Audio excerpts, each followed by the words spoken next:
তো নমস্কার বন্ধুরা, আবারও একটি নতুন ব্লগ নিয়ে তোমাদের সামনে চলে এসেছি।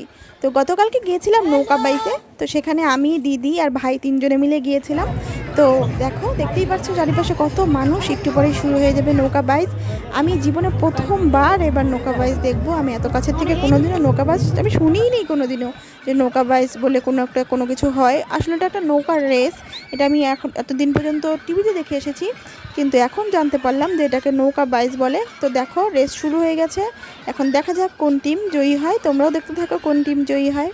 তো এখানে একটা টিম মাথাভাঙ্গার আর একটা আলিপুরদুয়ারের। দেখা যাক কোন টিম জয়ী হয়। আর তোমরা কি কোনোদিন নৌকা বাইচ দেখেছো? দেখে থাকলে অবশ্যই আমাকে কমেন্ট করে জানিও। এর আগে ছেলে আর মেয়েদের টিমের মধ্যে একটা রেস হয়ে গেছে অলরেডি। মেয়েদের টিমটা ন্যাশনাল খেলতে যাবে, তাদের অনুরোধ করে এখানে আনা হয়েছিল তাদের খেলাটা আমাদের দেখানোর জন্য। প্রথমবার যেহেতু এই খেলাটা দেখছি, খুবই এক্সাইটেড ছিলাম খেলাটা কীভাবে কী হয় দেখার জন্য। তো এই মেয়ে আর ছেলের টিমের যে রেসটা হয়েছে সেটা আর ভিডিও করতে পারিনি, একটাই ভিডিও করতে পেরেছি তোমাদের। প্রত্যেক বছর মহালয়ার দিন আশেপাশে যত সব বড় বড় নদীগুলো আছে সেখানে এই খেলাটা খেলা হয়।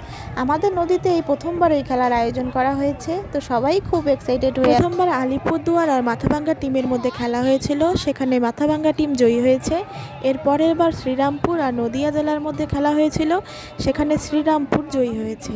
তারপর ফাইনাল ম্যাচ মাথাভাঙ্গা আর শ্রীরামপুরের মধ্যে শ্রীরামপুরই জয়ী হয়েছে। তো যাই হোক, খেলা এখানে শেষ। ওদিকে প্রাইজ দেওয়া হচ্ছে আর যে যার মতো সবাই বাড়ি চলে যাচ্ছে। আমরাও চলে যাচ্ছিলাম। মাঝে দেখলাম একটা ফুচকার দোকান দাঁড়িয়ে আছে, সেখানে ভাই বলল ফুচকা খাবে। তো ভাইকে একাকি খাওয়াবো, আমি আর দিদি মিলেও ফুচকা খেলাম। যাই হোক, এই কাকুরার কাছ থেকেই আমরা সবসময় ফুচকা খাই। তো আজকে ছোট্ট ব্লগটা এখানেই শেষ করছি। তোমাদের ভিডিওটা ভালো লাগলে অবশ্যই চ্যানেলটিকে সাবস্ক্রাইব করে দিও, তার সাথে কমেন্ট করে জানিও তোমাদের নৌকা রেসটা কেমন লাগলো। তো আজকের মতো টাটা, দেখা হচ্ছে পরবর্তী নতুন কোনো